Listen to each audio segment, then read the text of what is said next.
नहीं दरिद्र को दुखी न दीना, नहीं को अबुध न लक्षण हीना।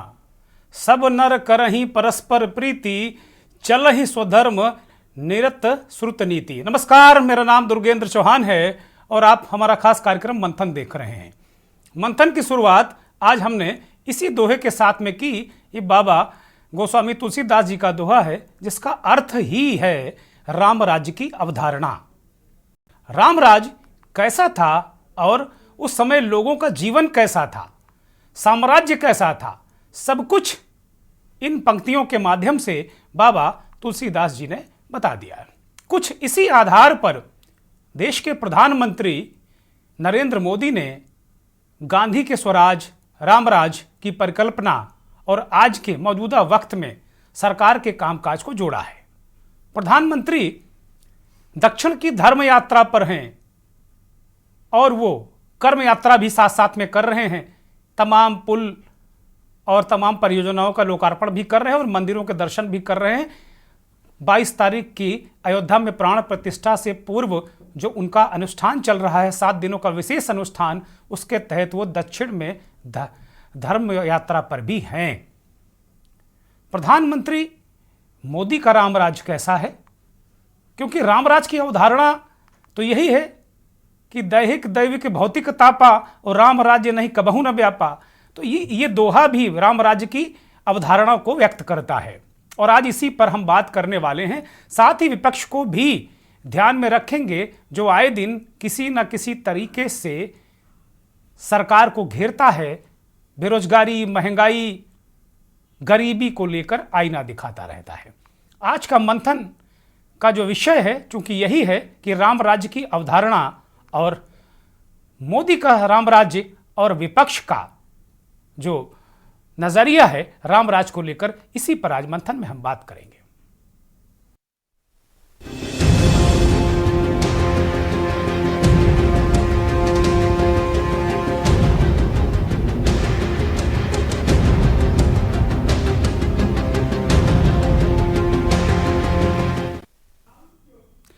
दक्षिण की धर्म यात्रा पर निकले प्रधानमंत्री नरेंद्र मोदी ने लेपाक्षी और जो केरल और तमिलनाडु के तमाम धर्मस्थलों पर, लेपाक्षी में कल उन्होंने दर्शन किए थे, आज भी कई धर्मस्थलों पर गए और उन्होंने दर्शन किए। और इस दरमियान प्रधानमंत्री नरेंद्र मोदी ने जनता जनार्दन को संबोधित करते हुए कहा कि इस देश के करीब 25 करोड़ लोगों को पिछले 9 साल में उन्होंने गरीबी से उबारा है, गरीबी रेखा से ऊपर लेकर आए हैं, उनका जीवन स्तर उठा है। वास्तव में राम राज्य की अवधारणा भी यही थी और सबसे बड़ा जो वर्ण है वो गरीबी है। प्रधानमंत्री कह चुके हैं कि कोई जाति कोई वर्ण नहीं है, सबसे बड़ा जो वर्ण है वो गरीब है और गरीबी है। देश में मोदी राज का चमत्कार है कि ये तकरीबन 25 करोड़ लोग 9 साल में गरीबी रेखा से ऊपर आए। भारतीय जनता पार्टी और उसके समर्थक संगठन और जो सहयोगी संगठन हैं, एनडीए के लोग हैं, वो आज कह रहे हैं कि नहीं, देश में बहुत कुछ बदला है। ये मामूली बात नहीं है कि 25 करोड़ लोग गरीबी रेखा से ऊपर उठ गए। प्रधानमंत्री ने गांधी की राम राज्य की परिकल्पना को भी इस दरमियान उन्होंने कहा और सीधे कांग्रेस पर हमला भी किया। शायद प्रधानमंत्री अगर रामराज की अवधारणा पर से सिर्फ बात करते तो इस पर रिएक्शन शायद ही आते, लेकिन प्रधानमंत्री ने कहा कि कांग्रेस 70 सालों से गरीबी मिटाने का नारा देती रही है, लेकिन हमने गरीबी को मिटाया है।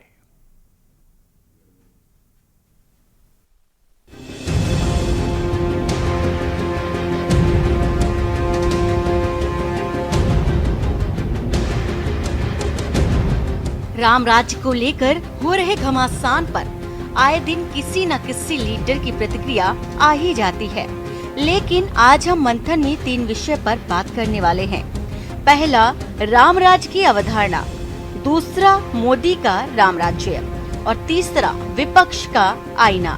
यानी कि त्रेता युग की परिकल्पना को लेकर राम राज्य कैसा था, उसकी एक झलक भी आपको आए दिन दिखा रहे हैं। वहीं मोदी का राम राज्य क्या है और क्या है उनकी अवधारणा, ये भी आपको खुद पीएम मोदी के संबोधन से ही सुना देते हैं।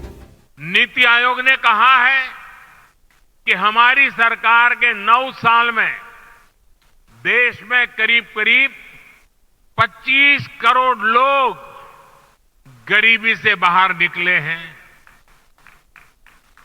जिस देश में दशकों तक गरीबी हटाओ के नारे दिए जाते रहे, उस देश में सिर्फ 9 साल में करीब 25 करोड़ लोगों का गरीबी से बाहर निकलना ऐतिहासिक है, अभूतपूर्व है। वही विपक्ष लगातार सत्ताधारी दल को घेरने में लगा हुआ है। एक और जहां पीएम मोदी अपने 9 साल के कार्यकाल की उपलब्धियां गिनाते नहीं थक रहे हैं, तो वहीं विपक्ष भी अपने नजरिए से उनको आईना दिखाने में लगा हुआ है। कांग्रेस प्रवक्ता सुप्रिया श्रीनेत ने पीएम मोदी पर निशाना साधा और क्या कहा है, खुद आप भी सुन लीजिए। और रामायण, क्योंकि भगवान राम की बात हो रही है, तो रामायण की सबसे बड़ी सीख तो यह है, दैहिक दैविक भौतिक तापा, राम राज नहीं कहूं व्यापा। 44% बेरोजगारी की दर आई है कल 20 से 25 साल के युवाओं में। तो राम राज्य में तो उनको एम्प्लॉयमेंट मिलना चाहिए, उस पर चर्चा होनी चाहिए। उस चर्चा से बचे रहिए, इसलिए विभत्स राजनीतिकरण चीजों का करते रहिए। राम राज में तो नहीं है कि आदिवासी के सिर पर आप पेशाब करिए। राम ने तो शबरी के बेर खाए थे। तो असलियत यह है कि धार्मिक अनुष्ठानों का काम जो हमारे साधु संत समाज, हमारे शंकराचार्यों को करना चाहिए, वो अब भाजपा ने उसका बीड़ा उठा लिया है। तो उससे लोग आहत हैं, आक्रोशित हैं, लेकिन वो लोग आपको टीवी पर नहीं दिखाई देंगे। अब कहना ये गलत नहीं होगा कि इंडिया गठबंधन के लीडर किसी न किसी तरीके से अपनी भड़ास तो निकाल रहे हैं, लेकिन उनकी ये जुबानी जंग एक ही जगह पर जाकर टिक जाती है, और वो है आए दिन पीएम मोदी पर कटाक्ष करना। शायद यही कारण भी माना जा सकता है कि सत्ताधारी पार्टी इसको एजेंडा बनाकर विपक्ष को ही घेरे में ले लेता है, और इस नीति को विशेषकर विपक्ष को बहुत ही बारीकी से समझना होगा। स्पेशल डेस्क के न्यूज इंडिया। तो ये वार पलटवार, लेकिन नीति आयोग की रिपोर्ट या उसके आंकड़ों के मुताबिक प्रधानमंत्री कह रहे हैं कि 25 करोड़ लोग गरीबी रेखा से ऊपर आए, उनका जीवन स्तर हुआ। ये बड़ी बात है। सिर्फ 9 साल में 70 साल तक नारा, और 9 साल में 25 करोड़ लोग गरीबी रेखा से ऊपर आ गए। बड़ी उपलब्धि। और इसको लेकर विपक्ष लगातार निशाने साध रहा है। अखिलेश यादव राम राज्य की अवधारणा, जो नरेंद्र मोदी ने कहा कि भाई राम राज्य को लेकर जो अवधारणा थी कि भाई सभी लोग सुखी रहें, गरीबों का उत्थान हो, सारी चीज़ें बेहतर हों, ये इसको लेकर वो कह रहे हैं कि भाई गांधी का भी राम राज्य की परिकल्पना यही थी। और सारे जो लोग थे, संत महंत, सब इसी की अवधारणा को लेकर वो बात करते रहे हैं। अब वास्तव में अगर देखा जाए तो काम हुआ है। नीति आयोग के आंकड़े हैं। अब नीति आयोग जैसी जो बॉडी है वो क्या झूठ बोलेगी, ऐसी हम लोग तो ऐसी अपेक्षा नहीं कर सकते। लेकिन विपक्ष नीति आयोग के आंकड़ों को भी झुठलाने में जुट गया है। लगातार सुबह से प्रहार हो रहे हैं। जो विपक्ष की तरफ से मल्लिकार्जुन खड़गे, कांग्रेस के अध्यक्ष, उन्होंने एक्स पर एक पोस्ट करके उन्होंने कुछ आंकड़े दिए हैं और उन्होंने कुछ बातें कही हैं। वो लगातार आपकी टेलीविजन स्क्रीन पर हैं। वो कह रहे हैं कि भाई मोदी सरकार ने आदतन बहुत सारे जो तथ्य हैं उनको नकार दिया है। भारत कर्ज के चक्रव्यूह में लगातार फंसता जा रहा है। ये कौन सा गरीबी से उबारने का कार्यक्रम वो चला रहे हैं। वो कहीं ऐसा ना हो कि विश्व की कुछ चरमराती अर्थव्यवस्थाओं में हम ना पहुंच जाएं। हमारी अर्थव्यवस्था और देश का भविष्य खतरे में है। इस तरीके की बातें मल्लिकार्जुन खड़गे, कांग्रेस के अध्यक्ष हैं, वो कह रहे हैं कि दोनों कुचक्र में उलझकर बड़ी मुसीबत पर ना पड़ जाएं हम, इस बात को लेकर वो चेतावनी भी दे रहे हैं। मोदी सरकार ज़्यादा खर्च करने का ढिंडोरा पीटती है, ये भी खड़गे साहब कह रहे हैं। और पर असलियत ये है कि 15 मंत्रालयों ने अब तक, आप देख लीजिए, पिछले बजट का केवल 17.8% ही खर्च किया है। ये बड़ा महत्वपूर्ण वो तथ्य दे रहे हैं कि 17.8% ही खर्च किया है। तो ये बहुत सारी बातें, इसमें पेट्रोलियम है, एमएसएमई है, सिविल एविएशन, बड़े प्रमुख मंत्रालयों की बात वो खड़गे साहब कर रहे हैं। कारपोरेशन अल्पसंख्यक मामले है, पूर्वोत्तर मामले है, तो वो कह रहे हैं कि हम बहुत खर्च कर रहे हैं, लेकिन कुल बजट का 17.8% ही खर्च हो रहा है। तो विपक्ष और ये जीडीपी के अनुपात में मात्र जो 5.1 पर ही आकर गिर गई है जीडीपी। बहुत सारे आंकड़े हैं और विज्ञापनों और तमाशों के शोरगुल में सब कुछ छिप गया है, जो सच है वो छिप गया है। खड़गे साहब इस बात को बहुत रेखांकित कर रहे हैं। विपक्ष ने लगातार हमला किया है और प्रधानमंत्री नरेंद्र मोदी ने जिस राम राज्य की अवधारणा, बीजेपी के लोग लगातार इस बात को कह रहे हैं कि मंदिर के जरिए धर्म की सत्ता स्थापित हो रही है और जो राज है वो धर्म के मुताबिक चल रहा है। धर्म में जो राजनीति है वो धर्म की राजनीति नहीं, धर्म के अनुसार राजनीति बीजेपी कर रही है। ये लगातार इस बात को लेकर चर्चा परिचर्चा हो रही है। हमारे साथ कुछ मेहमान मंथन में जुड़ चुके हैं। कृष्णमोहन पांडे, भारतीय जनता पार्टी के वरिष्ठ नेता प्रवक्ता हमारे साथ जुड़े हैं। कृष्णमोहन जी, स्वागत, बहुत धन्यवाद, आभार आपका। डॉक्टर प्रोफेसर भुवन भास्कर जोशी, समाजवादी पार्टी के राष्ट्रीय प्रवक्ता हमारे साथ दिल्ली से जुड़े हैं। प्रोफेसर साहब स्वागत, बहुत धन्यवाद, बहुत आभार। इस देश के जाने माने वरिष्ठ पत्रकार, राजनीतिक संपादक और आर्थिक मामलों में विशेष पकड़ रखने वाले आलोक भदौरिया जी हमारे साथ दिल्ली से जुड़े हैं। आपका भी बहुत स्वागत, बहुत धन्यवाद। चर्चा की शुरुआत कृष्णमोहन पांडे जी से हम कर रहे हैं। कृष्णमोहन पांडे जी, राम राज्य, अब आजकल पूरा देश राममय है। जोशी साहब भी मुझे लगता है किसी राम मंदिर से जल्दी होकर आए हैं, टीका लगाए हुए हैं, समाजवादी पार्टी के नेता हैं आजकल। तो अभी आज मैं देख रहा था कि जिस वक्त मोदी जी प्राण प्रतिष्ठा करेंगे अयोध्या में, तो राहुल गांधी भी कहीं ना कहीं धार्मिक अनुष्ठान कर रहे होंगे, वो गुवाहाटी के शिव धाम में होंगे। उन्हीं की गठबंधन के उद्धव ठाकरे कालाराम मंदिर में होंगे, शरद पवार जी कहीं और होंगे, अखिलेश यादव कहीं और होंगे, केजरीवाल साहब कहीं और होंगे। सब अपने अपने तरीके से सब जाएंगे मंदिरों में, उस दिन सब मंदिरों में ही रहेंगे, यानी मंदिर को अयोध्या नहीं जाएंगे, सारी जगह जाएंगे। खैर ये एक अलग विषय है, लेकिन आज जो मोदी का राम राज्य है वो ये है कि 25 करोड़ लोग गरीबी रेखा से ऊपर आए, नीति आयोग के आंकड़े हैं, और विपक्ष इनको भी झुठला रहा है। कृष्णमोहन जी, वो कह रहा है कि भाई, खड़गे जी का अभी एक्स पर एक पोस्ट हमने दर्शकों के लिए रखा सामने, वो कह रहे हैं कि 15 मंत्रालय हैं जिसमें केवल 17.8% ही खर्च हुआ है। कहाँ कौन सी गरीबी मिटा रहे हैं, कहाँ गरीब हो गए हैं, इस तरह के सवाल उठा रहे हैं कृष्णमोहन पांडे। जहां तक पूर्व की सरकारों की चर्चा और खड़गे जी की बात है, खुले का आए घंटे तो खड़गे जी पूर्व में जिस सरकार का प्रतिनिधित्व करते थे या उनकी जो नेता थी प्रतिनिधित्व करती थी, ये एसी कमरे में बैठकर गरीबों को शौचालय, आवास और भोजन देती थी, और गरीबी और भूखमरी का आंकड़ा जो था सुप्रीम कोर्ट को ये पूछना पड़ता था कि आप क्या कर रहे हैं, हजारों हजारों टन अनाज सड़ जा रहे हैं और आप वितरित नहीं कर पा रहे हैं। एक उदाहरण देते हुए मैं शुरुआत करूंगा। 2010 में कांग्रेस की सरकार थी और सुप्रीम कोर्ट ने जो भूखमरी का दायरा है, मृत्यु की दर था, वो बढ़ता जा रहा था।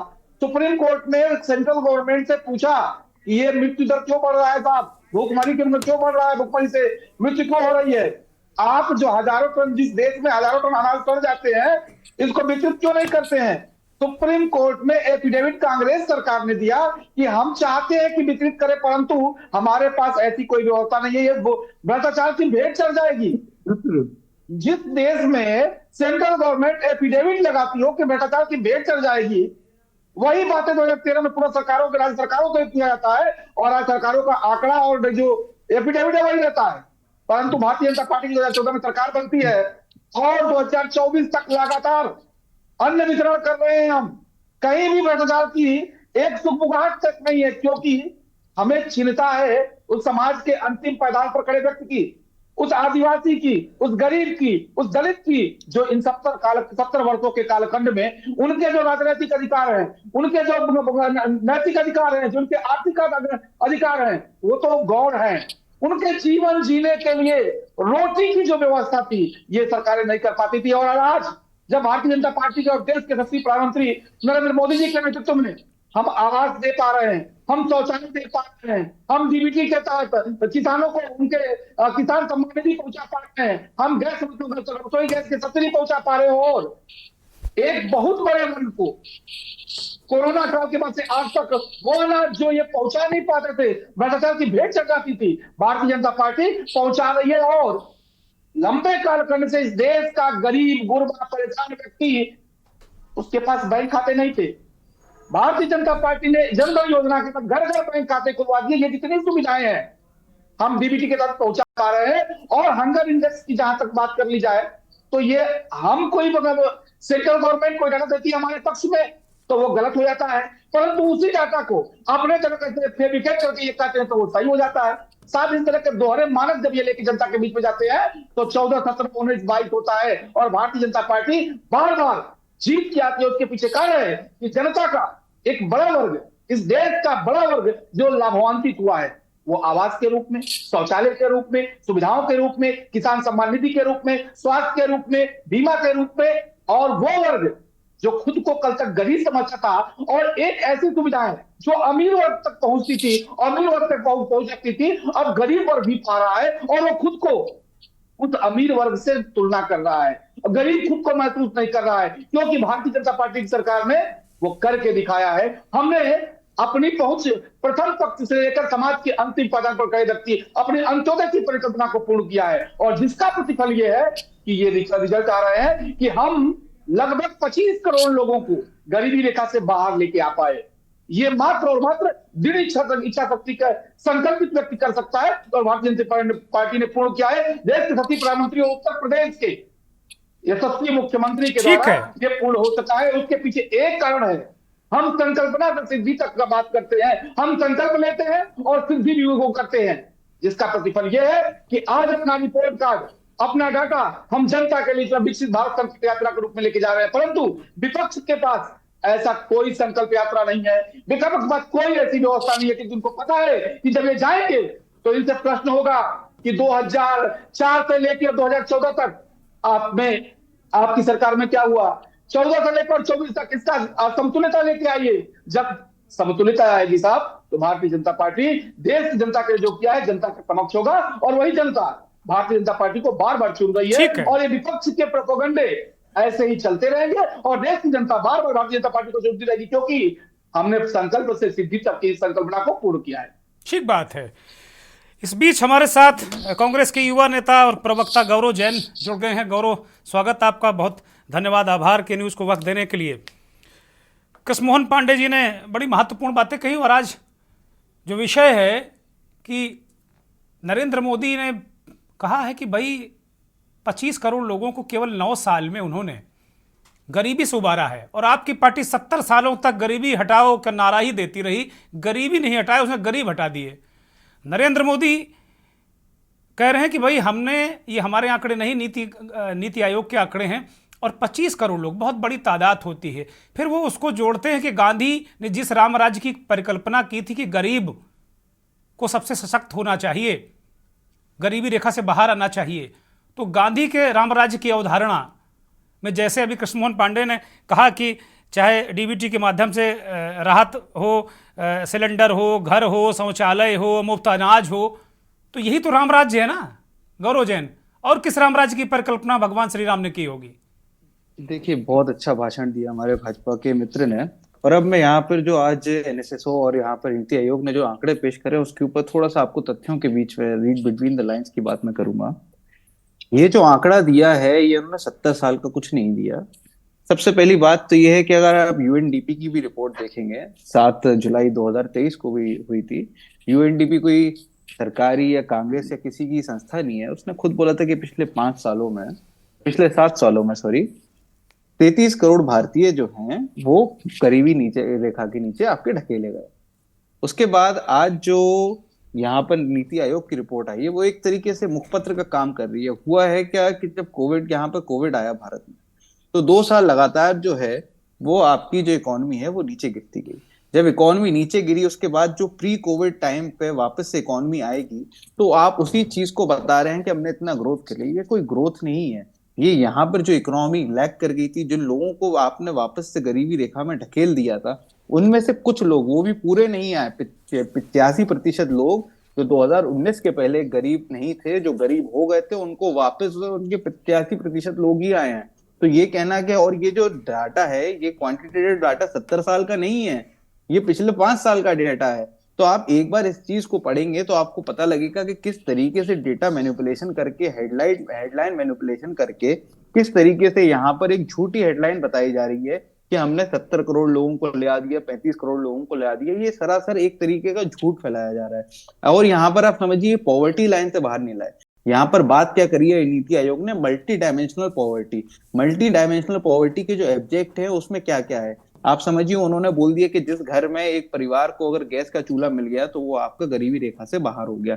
जिस परिवार में अगर एक व्यक्ति को 1100 रुपए की पेंशन मिल गई तो वो गरीबी रेखा से बाहर हो गया। तो आपने जब उनके एब्जेक्टिव चेंज कर दिए तो उसके बाद आप खुद की एक नई परिभाषा बनाकर के हमने इतने लोगों को बाहर ला दिया, इतने लोग लाभार्थी हैं, उस प्रकार से अपनी खुद पीठ थपथपा रहे हैं, खुद मुंह मियां मिट्ठू बन रहे हैं। ना इन्हें तथ्यों का पता है, ना इन्हें आंकड़ों का पता है। बस आप भाषण दिलवा लीजिए बड़े बड़े कि हमने ये कर दिया, वो कर दिया। आज भी आप गांव में जाकर देखेंगे, बड़ी बड़ी बातें करते हैं उज्ज्वला योजना की, वहां पर सिलेंडरों को काट काट के उसको चूल्हा बनाया हुआ है। और आप वहां पे बात करेंगे किस तरीके से पीएम आवास योजना की आप बात नहीं, अब तो गौरव जैन, अब तो जब से 200-300 रुपया कम हुआ है, अब तो लोग सिलेंडर भरवाने लगे हैं। अब कहाँ काट रहे हैं? अरे अभी आप एक बार जाइए ना स्टूडियो में, जो आप ये हमारे भाजपा के मित्र बात कर रहे थे कि किस तरीके से कांग्रेस जो थी वो यहाँ पे एसी में बैठ के बता देती थी। यहाँ पर आप धरातल पे जाइए, कहीं पर भी इनकी एक भी योजना अगर पूर्णता से साफ हो तो आप बताइए। सिर्फ किस चीज पे, किसी भी तरीके से इसका फोटो खिंचवाना, उसका प्रचार प्रसार करना, इसके अलावा कुछ नहीं है। पुछी पुछाई रोड पे कैसे पोछा लगाना है, पुछे पुछाई जमीन पे कैसे पोछा लगाना है, वो आप भाजपा से सीख लीजिए। उसकी हेडलाइन कैसे बनानी है, उसकी फोटो खिंचवानी है, एक बार बीच पे जाके दो बार परिधान कैसे चेंज करना है। महात्मा गांधी के रामराज की अवधारणा ये नहीं थी क्या, जो मोदी जी कह रहे हैं कि भाई गांधी जी की भी अवधारणा थी, गांधी जी के सपनों को पूरा कर रहे हैं? आपको क्या दिक्कत? ये देखिए महात्मा आपको क्या दिक्कत? गांधी जी के जब आप सपनों को पूरा कर रहे हैं, ठीक है, गांधी जी कांग्रेस के अध्यक्ष रहे होंगे, लेकिन उस वक्त की कांग्रेस भी अलग रही होगी। ये महात्मा गांधी जी ये राम राज्य की बात नहीं कर रही है, नाथूराम राज्य की बात कर रहे हैं। इनका भगवान राम से कोई लेना देना नहीं है। वही बात शंकराचार्य जी भी कह रहे हैं, वही तमाम लोग कह रहे हैं कि इन लोगों का राम राज्य से कोई लेना देना नहीं है। ठीक है, ये सिर्फ अडानी राज्य हो, अंबानी राज्य हो, खुद की गोदी में बैठे जाने, जो भी इनकी मीडिया है, लेकिन ये यहाँ पर राम राज्य की तो परिकल्पना इनकी बिल्कुल भी नहीं है। और ये बात जो है वो आप धरातल पे जाके पता करेंगे तो वही बात सामने आएगी। ठीक है, कृष्णमोहन जी कुछ कहना चाहते हैं, फिर मैं जोशी साहब के पास जाऊंगा। बोलिए कृष्णमोहन जी। जी, हमारे कांग्रेस के मित्र कह रहे हैं कि शंकराचार्य से कोई इनका लेना देना नहीं है, राम राज्य से कोई लेना देना नहीं है। राम राज्य के ये वो पोषक है, राम राज्य के वो पोषक है दुर्गेश जी, जो सुप्रीम कोर्ट में 27 वकील खड़ा करके कहते थे कि राम काल्पनिक है, राम जन्म काल्पनिक है, राम सेतु काल्पनिक है। और शंकराचार्य की चर्चा वो लोग कर रहे हैं जो 1951 में सोमनाथ का जब मंदिर भव्यता से उद्घाटन हो रहा था तो एक शंकराचार्य को नहीं बुलाए। यह अधूरेपन की बात करते हैं, एक छोटे से गर्भगृह में निर्माण कराए, हम फिर भी प्रसन्न थे। लेकिन आज शंकराचार्य की चिंता हो रही है उस शंकराचार्य की जिसको गिरफ्तारी कराने के कराकर और इससे पर बैठाने वाले लोग हैं। ये जो राम राज्य की चर्चा करते हैं, शंकराचार्य की चर्चा करते हैं, राम सेतु की चर्चा करते हैं, तो देश उनका दोहरा चरित्र और दोहरा मानक ठीक है देख रहा है और इसका परिणाम आपको दुर्गेश जी 90 दिनों बाद दिख जाएगा। ठीक है कृष्णमोहन जी, मैं लौटूंगा। मुझे एक ब्रेक का इशारा हो रहा है, मैं एक छोटे से ब्रेक पर जाऊंगा और बहुत जल्दी जब हम लौटेंगे तो बाकी मेहमानों से भी चर्चा करेंगे कि नरेंद्र मोदी ने जिस राम राज्य की बात की है, गांधी की भी वही अवधारणा थी कि गरीब लोगों का कल्याण हो, गरीबी से लोगों को उबारा जाए। और 9 साल में 25 करोड़ लोग अगर गरीबी से रेखा से ऊपर आ गए हैं तो ये तो बड़ी बात है। आप देख रहे हैं के न्यूज, खबरों का सारथी।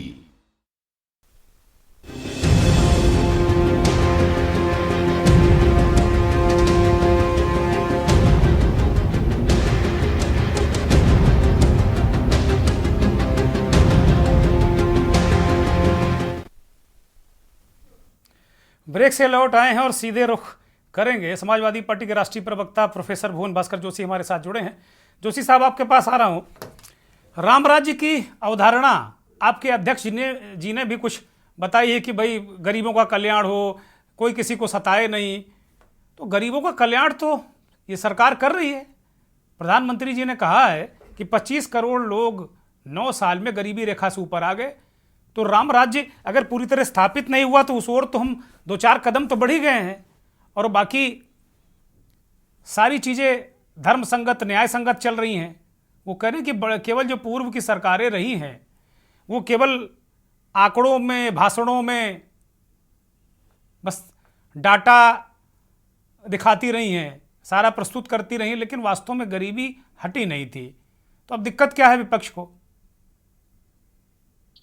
देखिए, आज आपके चैनल के माध्यम से हमारे छोटे भाई पांडे जी का जो बहुत बेहतरीन भाषण हम लोगों ने सुना, और हमने बिना व्याधान के सुना, क्योंकि हमारा ये मानना है कि पक्ष और विपक्ष को ध्यान से सुनना चाहिए, और जो आपके अनमोल दर्शक है उन पर कुछ ना कुछ मंथन निकलना चाहिए, जो कि आपके कार्यक्रम का हेडिंग भी है। मैं ज्यादा नहीं कहना चाहता, मैं तो इतना ही बताना चाहता हूं इनके क्या क्या वादे थे और इन वादों पर क्या क्या इन्होंने काम करने का काम करा। इनका वादा था महिला सुरक्षा का, और उस वादे को अगर ईमानदारी से निभाया तो भारतीय जनता पार्टी ने निभाया। मणिपुर में जो नग्न बेटियां थी वो पूरे देश ने देखी, शायद आजाद भारत के इतिहास में ऐसा दृश्य कभी नहीं हुआ। हमने याद है पहलवान बेटियां जिन्होंने देश को गौरवशाली पल दिए, वो माननीय प्रधानमंत्री जी के घर के 5 किलोमीटर के पे उनको घसीटा जाता है। ये भी अमृतकाल देश ने इस सरकार में देखा है। हमने देखने का काम करा हाथरस की दलित बेटी को किस प्रकार इनकी सरकार में जलाया गया। हमने देखा कानपुर की माँ बेटी को किस प्रकार जलाया गया। और अभी मेरे साथी ने बहुत अच्छी बात कही, भारतीय जनता पार्टी के आदिवासियों का सम्मान। हमने देखा कि आदिवासियों पर आगरा में हो चाहे मध्य प्रदेश में हो, इनकी जबल इंजन की सरकार में किस प्रकार वहां पर मूत्र किया गया। ये भी हमने देश को देखने का काम करा। और किसानों की बात ये हमारे साथी कह रहे थे, मैं आपको बताना चाहता हूं किसान को सभी सरकारों ने, भारतीय जनता पार्टी की चाहे वाजपेयी जी की सरकार हो चाहे हमारी सरकार हो, सबने किसानों को सम्मान देने का काम करा। लेकिन आदरणीय मोदी जी ने क्या काम करा, मैं आपको देखने का काम करता हूं। उनकी सरकार में जब आंदोलन हुआ उनको खालिस्तानी कहने का काम करा इन लोगों ने आतंकवादी कहने का काम करा। 800 किसानों की हत्या हो जाती है किसान आंदोलन में, 3 काले कानूनों पे, उसके बाद कोई बात नहीं होती है। और अब आतंकवादी की आवश्यकता नहीं होती है, क्रिमिनल की आवश्यकता नहीं होती है। गृह राज्य मंत्री का बेटा ही अपनी थार को लेकर निकल जाता है और किसानों की हत्या कर देता है। ये निश्चित तौर पे मेरे को लगता है देश का अमृतकाल हम लोगों ने देखने का काम करा। 2 करोड़ नौकरी की बात कह के आए थे, 20 करोड़ नौकरी का हिसाब देश की युवा जनता मांग रहे। इन्होंने कहा था बहुत हुई महंगाई की बार, अब की बार भाजपा सरकार देश के 140 करोड़ लोगों ने इनको विश्वास करा, वोट देने का काम करा। सिलेंडर आप कह रहे थे, मैं बिल्कुल आपका आदर करता हूं, 200 रुपए सस्ता हुआ, क्या 1000 रुपए का भी सिलेंडर देश का लोग ले पाते हैं क्या? गरीब लोग, ये बात आप जानते हैं अच्छे से, नहीं ले पाते। क्या जिनको एक सिलेंडर मिला क्या वो दोबारा भरवाने की स्थिति में है? ये नहीं हुआ है। और अभी राजस्थान में चुनाव हुआ था, आपने देखा था इन्होंने क्या कहा था कि हम 450 का सिलेंडर देंगे, और चुनाव जीतने के बाद कह दिया ये तो हमारा चुनावी जुमला है। ये जुमले वाले लोग कब तक देश को ठगने का काम करेंगे? चुनावी जुमलों से कब देश बचेगा, मैं आपसे पूछना चाहता हूं। और आप देखिए, जब हमारे समय में और एक सैनिक जाता था, एक नौजवान जाता था सैनिक बन के, वो किस लिए जाता था? वो चाहता था देश में मर मिटने के लिए। उसे अग्निवीर बना दिया। मैं एक अध्यापक हूं, आप जानते हैं, मैं बहुत अच्छे से जानता हूं, अगर एक बच्चा 10वीं में फेल होके घर आता है, ये समाज उसको जीने नहीं देता। उसके रिश्तेदार, उसका परिवार, उसके दोस्त, उसके जानने वाले उसकी आफत कर देते। लेकिन 4 साल बाद अगर वो सैनिक वापस जाएगा तो क्या कहलाएगा? लोग उसको किस प्रकार के ताने से उसका जीवन को खराब करने का काम कर रहे हैं। ये भी केवल मोदी जी के अमृतकाल में हम लोग देख पा रहे हैं। मैं कहना चाहता हूं, अब देखिए 44% बेरोजगारी दर अगर किसी में निकल के आई 20 से 25 साल के नौजवानों के बीच में, तो इसी सरकार में निकल के आई। और मैंने आपको बताना चाहता हूं, आदिवासियों की स्थिति, SC ST की स्थिति क्या है, अल्पसंख्यक समाज की स्थिति क्या है। एक 403 विधानसभा में एक टिकट नहीं अल्पसंख्यक समाज के लिए, क्या वो इस देश के संविधान के हिस्सा नहीं है? क्या इस देश के हिस्सा नहीं है? ये निश्चित तौर पे भारतीय जनता पार्टी जो एक अपने नए एजेंडे के रूप में लगी, देश के लिए बहुत खतरनाक है। जोशी साहब सारी बातों से सहमत। जोशी साहब, माफी के साथ मैं रोक रहा हूं आपको, सारी बातों से सहमत, लेकिन क्या गरीबी रेखा से 25 करोड़ लोग ऊपर नहीं आए? क्या ये क्या सच नहीं है? क्या नीति आयोग के आंकड़े झूठे हैं क्या जोशी साहब? देखिए, अभी हमारे कांग्रेस के जो हमारे छोटे भाई है उन्होंने बताया था, उन्होंने भी एक उसका जो ना कांग्रेस का था ना भाजपा का ना सरकार के दबाव में काम करने वाली आजकल एजेंसियों पे सब पे लग रहा है। और निश्चित तौर पे चुनावी वर्ष है, इस तरह का ये लोग करेंगे। लेकिन हकीकत क्या है, आप बहुत वरिष्ठ पत्रकार है, बहुत सम्मान सहित आपको बताना चाहता हूँ।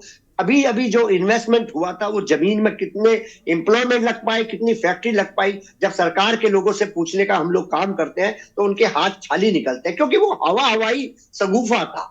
जमीन में कुछ नहीं हो पाया। मैं एक बहुत प्रतिष्ठित चैनल के कार्यक्रम में सुन पा रहा था, एक व्यक्ति कहता कि मैं अयोध्या में नौकरी मांगने गया, अयोध्या का निवासी कह रहा था मेरे पास केवल वेटर की नौकरी बचती है, सारी नौकरियों पर तो भारतीय जनता पार्टी के लोग लगे हुए हैं। तो निश्चित तौर पर मैं नहीं कह रहा, ये उस चैनल में मैं देख पा रहा था, मैं भी उसमें दर्शक की दृष्टि से बैठा था। तो ये बहुत सारे यक्ष प्रश्न है, इनका जवाब भारतीय जनता पार्टी को 2024 में लोगों को देना है।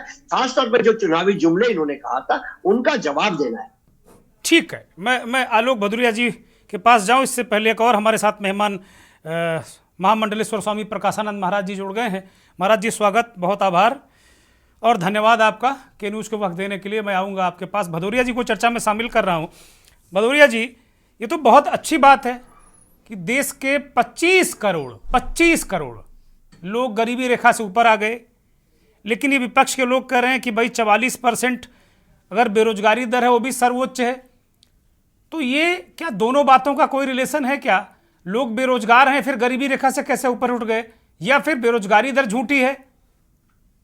आलोक जी, क्या स्थितियां, क्या परिस्थितियां? धन्यवाद दुर्गेश जी चर्चा में शामिल करने के लिए जी। एक चीज बड़ी महत्वपूर्ण है, मैं चाहूंगा कि आपकी टीम मेरे को थोड़ा सा एक सपोर्ट करे जी। अभी एक विज्ञापन चल रहा है कि 13.5 करोड़ को गरीबी से निकाला मोदी की गारंटी। उस विज्ञापन को जरा एक बार डिस्प्ले करिए और फिर उसके बाद में बताइए कि ये 25 करोड़ ज्यादा इंपॉर्टेंट है या प्रधानमंत्री को सही जानकारी नहीं दी जाती। ये दो चीजें इस बीच हम लोग बात कर रहे हैं, उस बीच में आपकी टीम वो विज्ञापन निकाल लेगी, वो सारे चैनल पे चल रहा है वो मोदी की गारंटी कर। पहला तो मेरे को ये कहना है, मेरा चाहूंगा कि अगर मैं करेक्ट भी होना चाहूंगा, अगर मेरे को गलत याद आ रही है तो इस बीच में आप डिस्प्ले भी कर देंगे, आपकी टीम ढूंढ भी निकालेगी। पहला। दूसरा, मोदी साहब ने, प्रधानमंत्री मोदी जी ने जो लाल किला था 2023 में, लाल किला में कहा था कि 13.5 करोड़ को लोगों को गरीबी से बाहर निकाला। अब सवाल है 15 अगस्त से लेकर अभी जनवरी का टाइम भी जोड़ लीजिए 10 दिन। आखिर ऐसा क्या हो गया कि नीति आयोग को ऐसा आंकड़ा मिल गया? और अगर ऐसा आंकड़ा, अगर देखिए 13.5 और 25 करोड़ में बहुत फर्क होता है। 15 अगस्त 2023 को कहा था। मैं उस पर नहीं, मैं उस विज्ञापन पे जाता हूं जो अभी आजकल सारे चैनल पे चल रहा है। मोदी की गारंटी 13.5 करोड़ लोगों को गरीबी से मुक्त किया। ठीक बात है, मैं कहता हूं टीम को निकाले जी। किसी भी चैनल पे आप देख लीजिएगा, मोदी की गारंटी करके चल रहा है। तो एक तो ये है कि ये नीति आयोग को की बहुत बड़ी गलती है कि वो प्रधानमंत्री को पूरी जानकारी नहीं देते, नंबर 1। या भारतीय जनता पार्टी के जो वो विज्ञापन चलाते हैं वो सही आंकड़े नहीं पेश कर रहे हैं।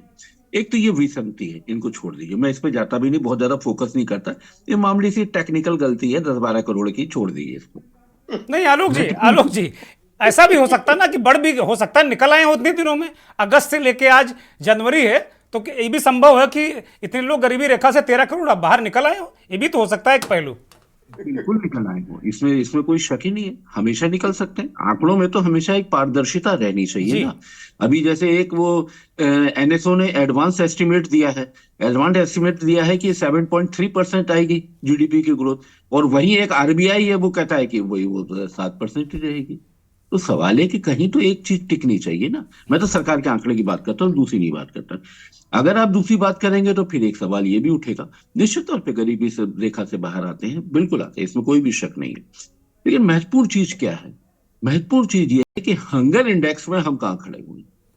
सबसे महत्वपूर्ण चीज ये है, किसी भी देश का जो शासन होता है उसका मुख्य काम होता है कि देश का विकास, और देश के विकास का जो अर्थ देखा जाता है वो ये है कि मल्टी डायमेंशनल पॉवर्टी में हम कहां खड़े हुए हैं, पहला। दूसरा, इसको थोड़ा सा और सिंपल करते हैं, हंगर इंडेक्स में हम कहां खड़े हुए हैं। अब हंगर इंडेक्स का अगर मैं आपको एक थोड़ा सा मैं दूंगा कि 2022 में हम कहां खड़े थे। 2022 में तो हम 107वें नंबर पे थे, 121 देशों की सूची में हम थे 107वें नंबर पर 2022 में। लेकिन हम 2014 में कहाँ थे जब ये सत्ता आई थी? तब 120 देशों में हमारी सूची में हम 55वें पायदान पे थे। तो यानी हम तो बढ़े हैं। तो भुखमरी में हम क्यों बढ़े? एक तो ये नहीं समझ में आता है, ये आंकड़ों को समझना चाहिए। दूसरा, मैंने एक आपके पिछले प्रोग्राम में भी मैंने आपसे कहा था कि 2016 में लगभग करीब 6.25 करोड़ एमएसएमई थे। और जो उद्यम पोर्टल है, आपके एक भाजपा के प्रवक्ता भी उस दिन थे वहां पे, और जो उद्यम पोर्टल है, उद्यम पोर्टल का ही मैं आंकड़ा कोट कर रहा हूँ, 2016 में 6.25 करोड़ रजिस्टर्ड एमएसएमई इकाइयां और 2023 में सिर्फ 3.25 करोड़ इकाइयां। अगर ये इतना हो रहा है, देखिए सरकार का काम है विकास के काम करना, बिल्कुल करना, लेकिन यहां मेरा एक दूसरा मतभेद है। आपने एक शब्द पूरे डिबेट में ये जोड़ रखा है, रामराज। मैं रामराज की अवधारणा से बहुत ज्यादा संतुष्ट नहीं हूं। इसलिए नहीं है, देखिए रामराज एक आपका है आस्था और भक्ति। भक्ति रस में आप डूबेंगे तो रीति काल में आपको तमाम चीजें चली जाएंगी। लेकिन सवाल ये कि मुख्य काम क्या है? मुख्य काम ये है कि हम विकास के जो प्रमुख कारण होते हैं, ह्यूमन डेवलपमेंट इंडेक्स में होते हैं, क्या हम उसमें काम कर रहे हैं? उसमें शिक्षा आती है, उसमें स्वास्थ्य आता है, उसमें हम कहाँ खड़े हुए हैं? सबसे इंपॉर्टेंट चीज ये। दूसरा, जो मेरे हिसाब से जो इंपॉर्टेंट चीज ये है, मंदिर एक लोगों का निजी विषय है। मेरा मानना है कि ये जीवन पद्धति है। अगर आप विवेकानंद से लेकर अगर सारे पढ़ेंगे, बड़े जो विवेचना करते हैं, तो किसी ने भी मंदिर ये नहीं कहा कि मंदिर या धर्म किसी के प्रदर्शन का विषय है। ये लोगों के आस्था का निजी, जब हम आस्था की बात करते हैं तो ये निजी चीज में आ जाती है, सामूहिक आस्था नहीं होती, पहला। लेकिन अब हो क्या रहा है? चुनाव में आपने निकाल दिया, ठीक है। अब चुनाव में होना क्या है? चुनाव में होना यह है कि आप धर्म के सहारे आए। मैं तो कहता हूं कि मैं तो उस नरेंद्र मोदी को, मैंने उस समय भी वोट नहीं दिया था, पहले फिर कह रहा हूं, मैं इस बार भी वोट नहीं दूंगा। लेकिन अगर वो 2014 में जो उन्होंने चुनावी कैंपेन में बात की थी, क्या एक बार भी उन्होंने धर्म की बात की थी कि मैं तो राम मंदिर बनाने जा रहा हूं इसलिए मेरे को वोट दें? नहीं की थी। उन्होंने क्या किया था? उन्होंने विकास की बातें की थी कि हम किस तरीके से युवाओं को आगे बढ़ाएंगे, किस तरीके से देश को आगे बढ़ाएंगे, किस तरीके से इंफ्रास्ट्रक्चर को बढ़ाएंगे। लेकिन उन्होंने तब ये नहीं कहा था कि हम किसानों के बिल किस तरीके से ध्वनिमत से पास करा देंगे। ये नहीं कहा था उन्होंने 2014 में, जब उन्होंने कांग्रेस सत्ता को बाहर कर दिया था बड़ी बेदर्दी के साथ, और 2019 में भी बाहर किया था, तब भी उन्होंने ये बातें नहीं कही थी। तो इसलिए ये चीज बड़ी महत्वपूर्ण है। तो मेरा मानना है देश का विकास, रामराज चाहे जैसा भी हो, कोई भूखा ना सोए, बहुत अच्छा है। लेकिन 82 करोड़ को अगर इतने सालों तक अगर राशन देने की नौबत आ रही है, तो वो क्यों आ रही है? वो स्वावलंबी क्यों नहीं हो पा रहे हैं? देश में एमएसएमई सेक्टर को खड़ा किए बिना क्या देश लोगों को रोजगार या रोटी मुहैया करा पाएगा? आलोक जी, ये 25 करोड़ गरीबी रेखा से ऊपर लोग आए, कैसे आ गए आलोक जी? ये भी बड़ा फिर इस पर भी तो सवाल बनेगा ना, इसका भी जवाब आपको देना होगा। बहुत सारी बातें आप समझा रहे हैं दर्शकों को। अगर आप कांग्रेस का पीरियड देखें तो कांग्रेस के पीरियड में भी 27 करोड़ लोग आए थे गरीबी रेखा से बाहर। सवाल तो ये है, महत्वपूर्ण ये है कि देखिए प्रति व्यक्ति क्या आपकी आय बढ़ी? ये सबसे महत्वपूर्ण सवाल है। प्रति व्यक्ति आय आपकी कितनी बढ़ी?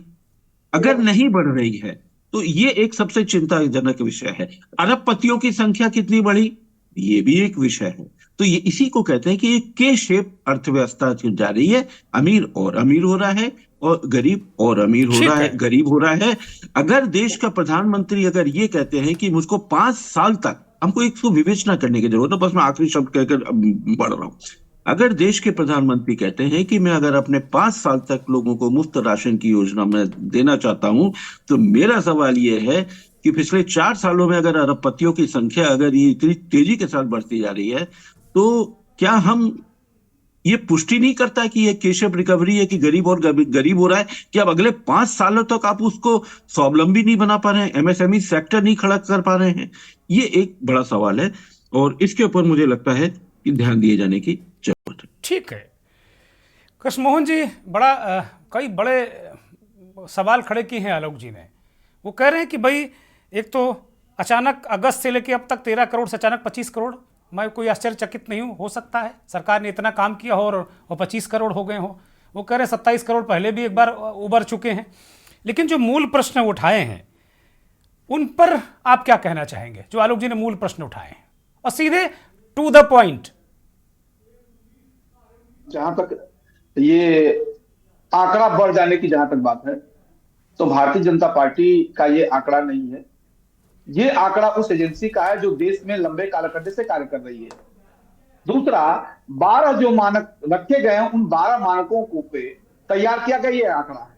तो निश्चित तौर पर उस आंकड़े पर हम तो विश्वास करते हैं और देश की जनता को हमने वो सुविधाएं दी है और देश की जनता उस पर विश्वास कर रही है।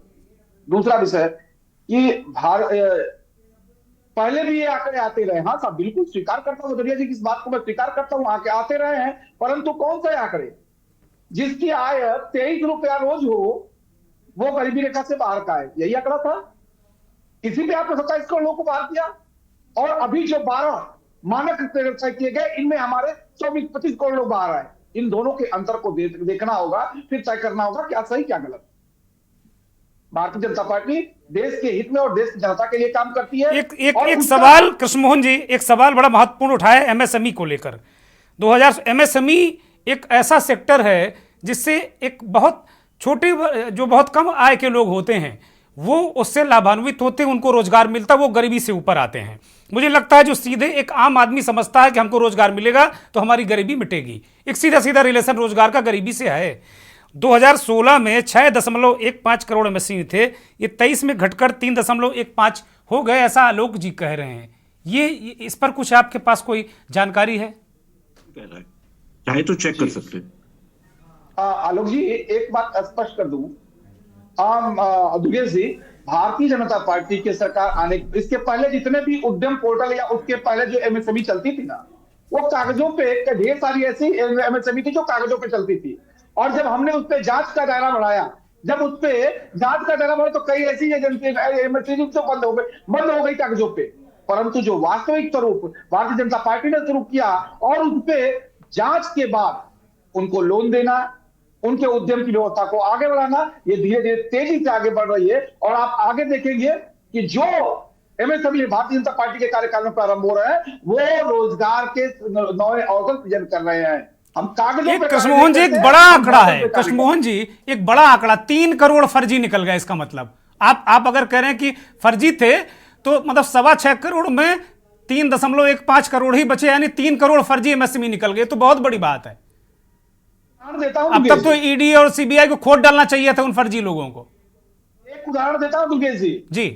इस देश में हमारी सरकार आने से पहले ढेर सारी एनजीओ चल रही थी जो समाज सेवा का कार्य करती थी, जिनका कभी भी बहुत कम समय तक, लंबे कालखंड तक कभी उनका जांच नहीं होती थी।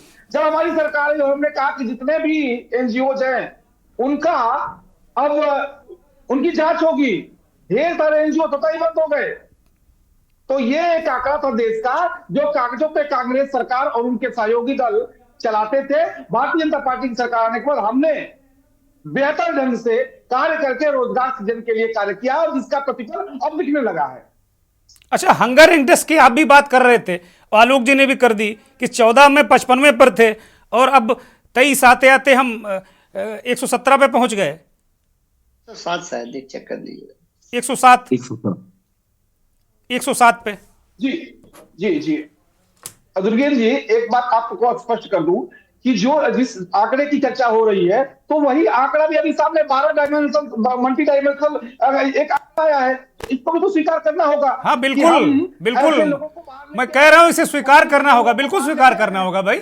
नीति आयोग कोई प्राइवेट लिमिटेड कंपनी नहीं है, नीति आयोग एक सम्मानित संस्था है। लोगों को बाहर लेके आए हैं, ये एक बहुत बड़ा अवसर है जब हम इस बात को तय कर सकते हैं कि हम वो सारी सुविधाएं, केंद्र सरकार की वो सुविधाएं जो आज तक उस समाज को नहीं मिल पाई थी, जो लंबे अंतिम पायदान पर खड़ा था, या एक वर्ग जो कि इन सुविधाओं का कभी लाभ नहीं ले पाता था, जिसके कारण हंड्रेड इंडेक्स बढ़ता था। आज भारतीय जनता पार्टी इनको अपने 5 वर्ष के कालखंड में 25 करोड़ों को बाहर लेके आई है, जिसका स्वागत होना चाहिए।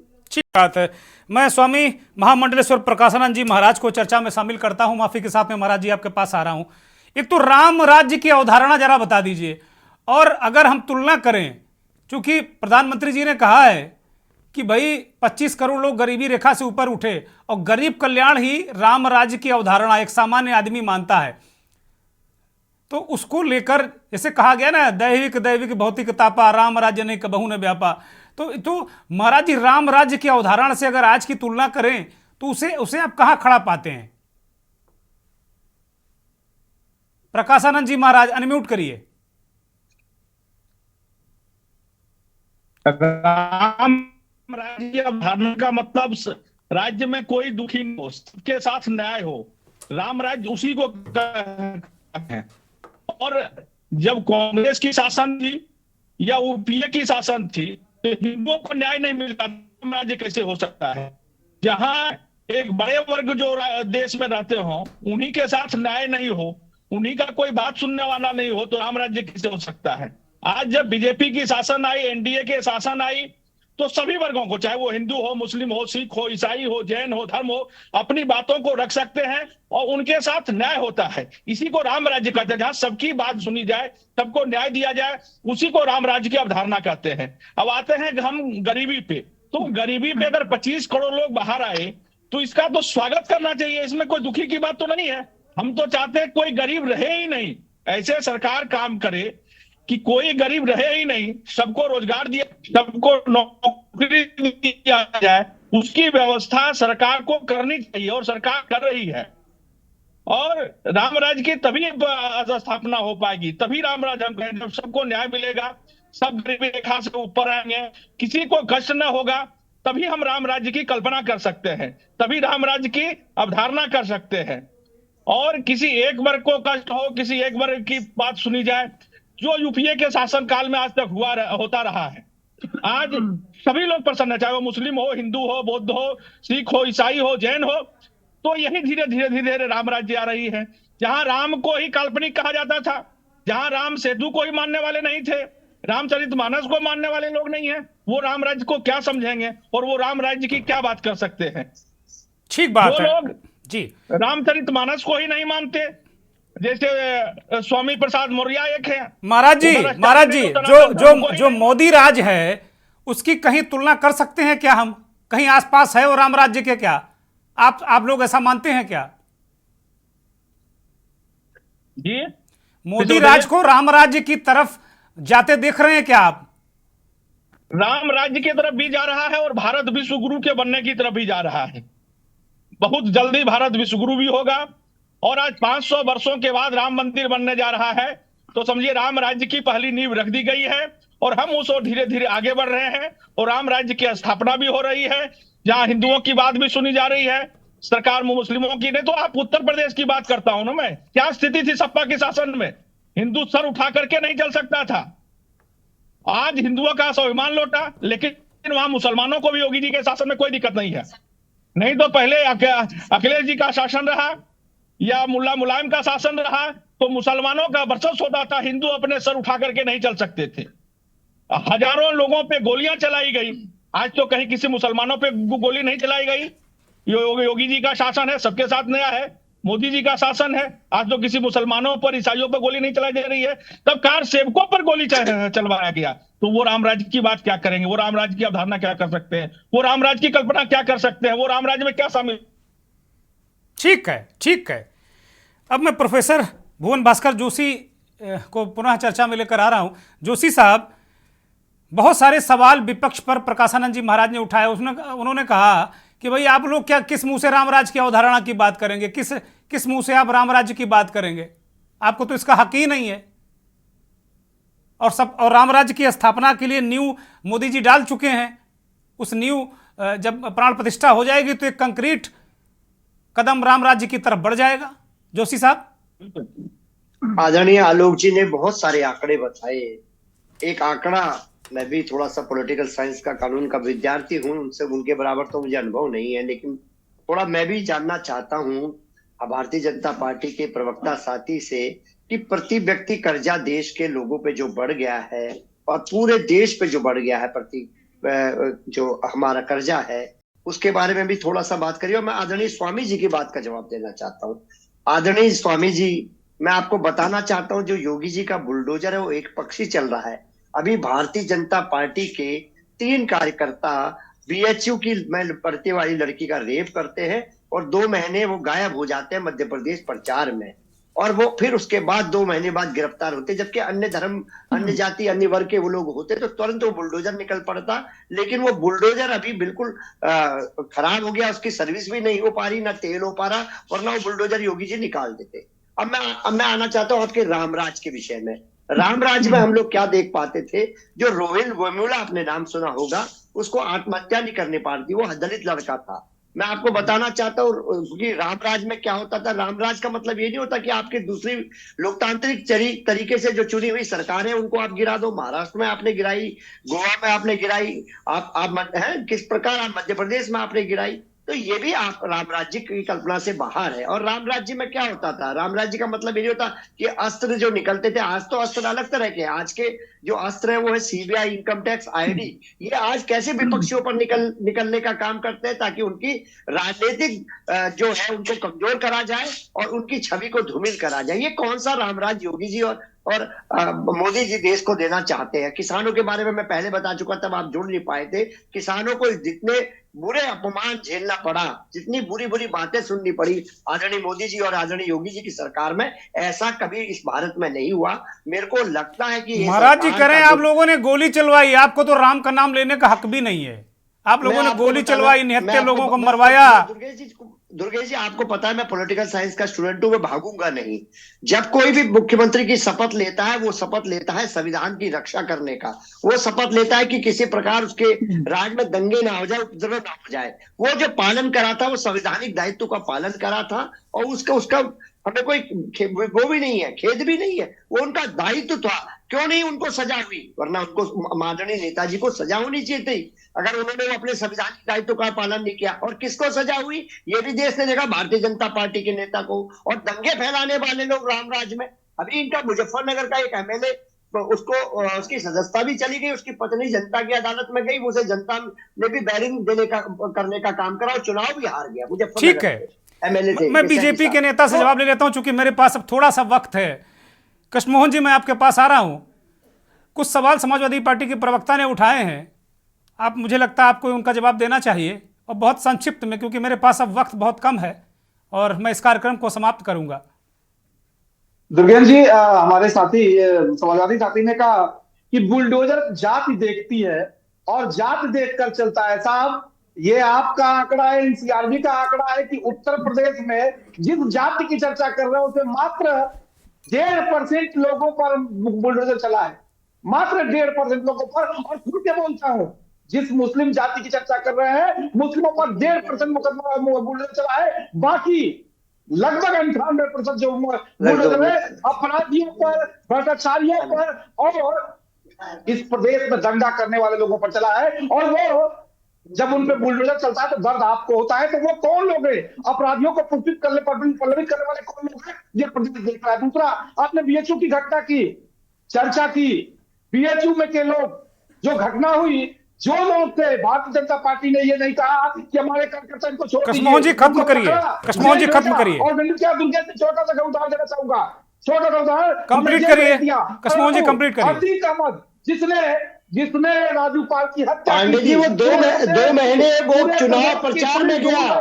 पांडे जी वो दो महीने ठीक है, चुनाव प्रचार में गया। ठीक है, कृष्णमोहन जी खत्म करिए।